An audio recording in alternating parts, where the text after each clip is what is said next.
ਉਹਨਾਂ 'ਚ ਇੱਕ ਦੋ ਸ਼ਖਸੀਅਤ ਅਗਰ ਨਾ ਹੁੰਦੀ ਤਾਂ ਸ਼ਾਇਦ ਅਸੀਂ ਇੱਥੇ ਵੀ ਨਾ ਹੁੰਦੇ, ਇਹ ਦਿਨ ਹੀ ਨਾ ਮਨਾਉਂਦੇ। ਭਗਤ ਸਿੰਘ ਐਸਾ ਖੂਬਸੂਰਤ ਸਿੰਬਲ ਲਿਬਰਟੀ ਦਾ, ਆਜ਼ਾਦੀ ਦਾ, ਜਿੱਦੋ ਜਹਿਦ ਦਾ, ਜਿन्हें कि इस हिंदुस्तान और ख़ास तौर पर पंजाब नूं एक उच्चा मुकाम दिता।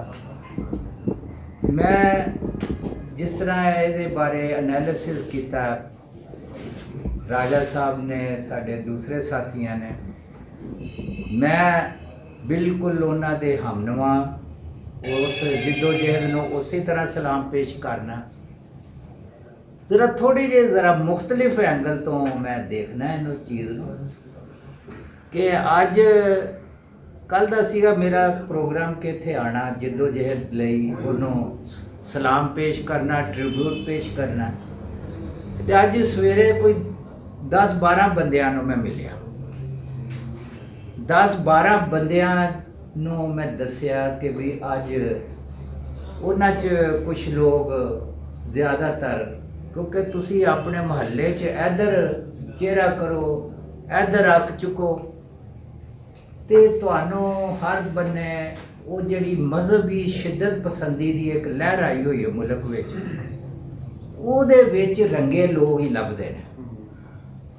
मैं उन्हां 8-10 बंदियां नाल गल कीती कि मैं जाना है, तो फिर उन्होंने पूछा भगत सिंह का पता तुहानू?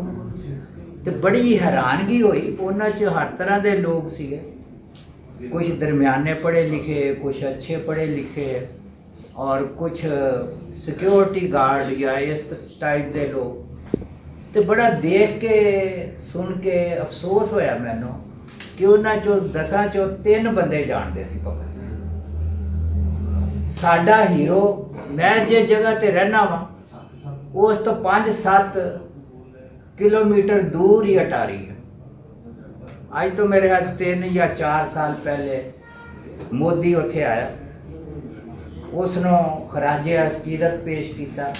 मैं इन्हां चीज़ों नूं बड़ा, क्योंकि इंडियन चैनल मैं बाकायदगी नाल खास तौर पर रोज़ उन्होंने 1 घंटा देना, वो देखना। देख के एहसास होंदा है कि यह जिहड़ी लाइन खिंच दित्ती है, इस तो पार भगत सिंह का होर तसव्वुर है, तो ऐस बन्ने होर तसव्वुर है। ये तुसी किहो जी आज़ादी तो बाद फिर एक होर आज़ादी, जिद्दोजहद उस आज़ादी दी हुई सी जिहड़ी भगत सिंह ने की, और वो सांझ दी जिद्दोजहद सी, हर तरह कट्ठे जीण मरन दी जिद्दोजहद सी। लेकिन एक ख्वाब वेख्या एक बंदे साडे ने, मुफक्करे पाकिस्तान ने, उहदे तहत उस आज़ादी विच एक होर तड़का लगा, और वो तड़का उस इहो जिहा जुदा वो कर दिता उस पंजाब तो, सानू इस पंजाब तो दियां कदरां ही अलहदा कर दित्तियां। अज भी मैं उन्हां लोकां नूं मिलना उस बार्डर पार, ते हैरान होना, एक तड़प है, मुहब्बत है। ये जिहड़ी जिद्दोजहद भगत सिंह दी जिद्दोजहद सी मुहब्बत दी, और किहदे थी कि असी वो जिहड़े बड़ी 7 समुद्रों पार लोग इत्थे रह आए हुए, असी एक है, साडी जिद्दोजहद एक है, ते असी आज़ाद होना।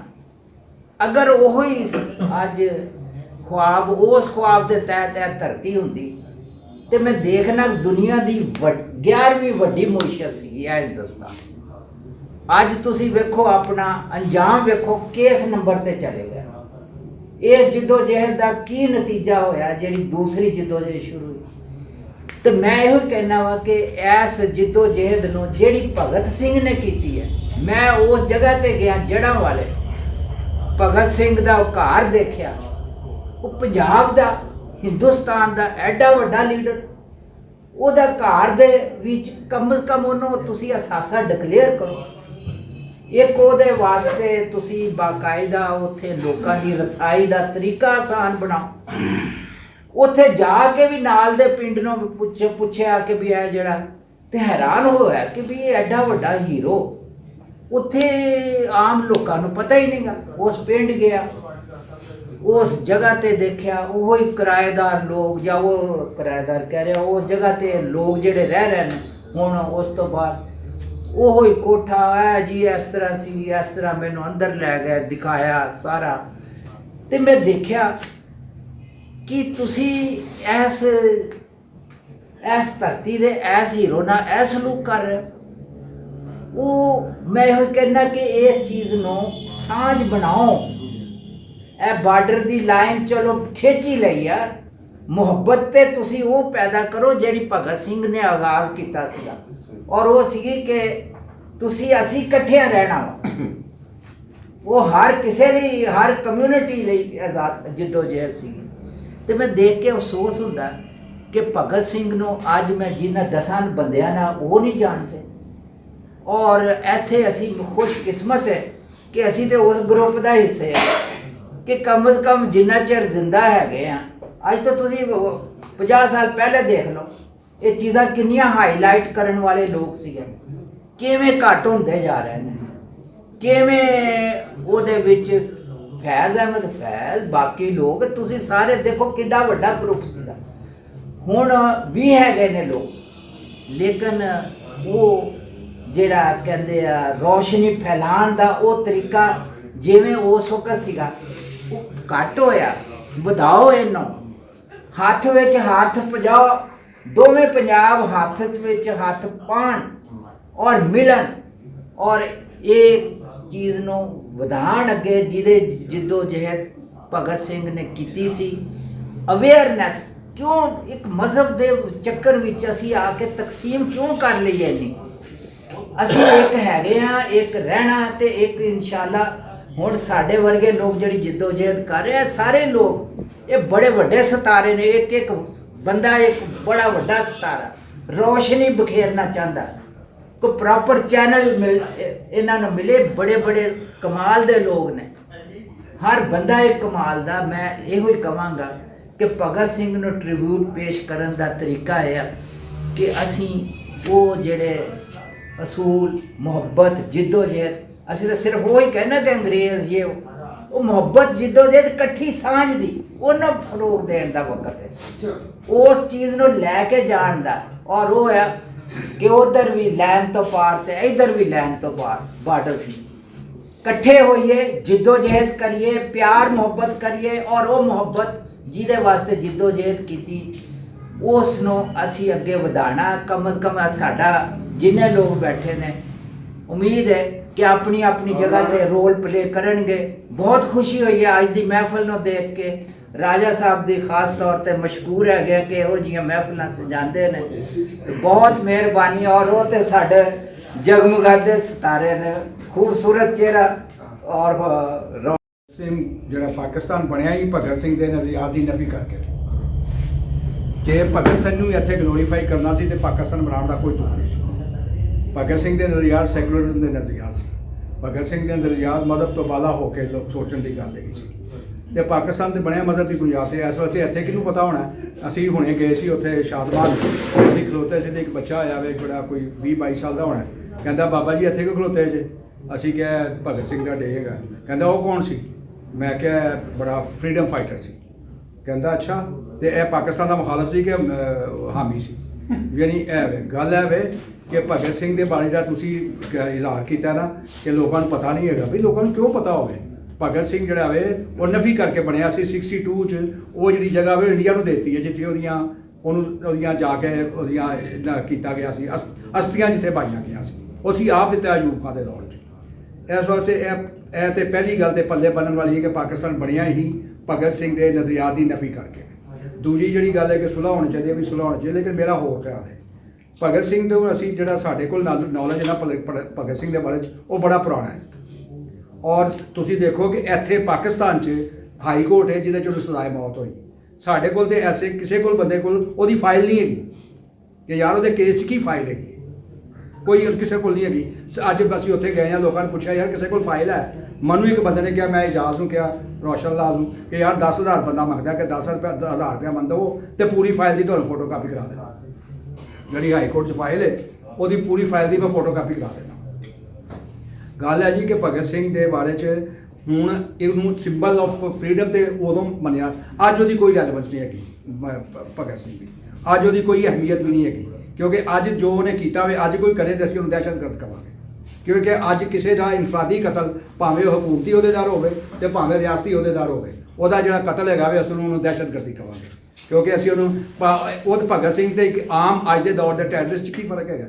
ਲੇਕਿਨ ਕਿਉਂਕਿ ਵਕਤ ਸੀ, ਉਸ ਐਸ ਦੀ ਫਰੀडम ਦੀ ਮੂਵਮੈਂਟ ਚੱਲ ਰਹੀ ਸੀ। ਅੱਜ ਮੈਂ ਸੁਬਾਹ ਲਿਖਿਆ ਕਿ ਇੱਕ ਬੰਦਾ ਸੀ ਸ਼ੇਰ ਅਲੀ ਜਿਹੜਾ ਉਹ ਤਰਾ ਜਿਹੜਾ ਹੈ ਵੇ ਕਬਾਇਲੀ ਇਲਾਕੇ 'ਚ, ਉੱਥੋਂ ਦਾ ਇੱਕ ਬੰਦਾ ਸੀ, ਪੁਲਿਸ 'ਚ ਰਿਹਾ, ਫੌਜ 'ਚ ਰਿਹਾ, ਉਹਨੇ ਵਾਇਸਰਾਏ ਨੂੰ ਕਤਲ ਕਰਤਾ, ਜਿਹਨੂੰ ਅਸੀਂ ਮਿਓ ਹਸਪਤਾਲ ਜਿਹਦੇ ਨਾਂ ਤੋਂ ਬਣਿਆ, ਜਦੋਂ ਨੈਸ਼ਨਲ ਕਾਲਜ ਆਫ ਆਰਟਸ ਬਣਿਆ, ਜਦੋਂ ਮਿਓ ਗਾਰਡਨਸ ਬਣਿਆ, ਉਹਨੇ ਫਰਵਰੀ 1872 'ਚ ਉਹਨੂੰ ਕਤਲ ਕਰਤਾ। ਲੋਕਾਂ ਨੂੰ ਪਤਾ ਹੀ ਨਹੀਂ, ਕਿਉਂਕਿ ਉਦੋਂ ਫਰੀडम ਸਟਰਗਲ ਮੌਜੂਦ ਨਹੀਂ ਸੀ ਹੈਗੀ, ਉਦੋਂ ਹਾਲਾਂਕਿ ਕਾਂਗਰਸ ਵੀ ਮੌਜੂਦ ਨਹੀਂ ਸੀ ਹੈਗੀ।